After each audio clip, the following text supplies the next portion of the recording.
আরশের নিচে ছায়া দিবেন।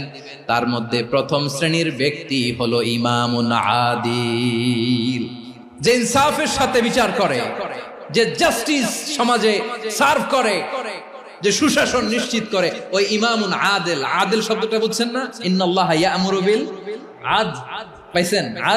আদিল। 7 শ্রেণীর ব্যক্তিকে আল্লাহ তাআলা সুশীতল আরশের নিচে ছায়া দিবেন, যেদিন তার দেয়া ছায়া ছাড়া কোনো ছায়া থাকবে না। এর প্রথম হচ্ছে ইমামুন আদিল, ন্যায়পরায়ণ শাসক। চিল্লায় বলেন সুবহানাল্লাহ।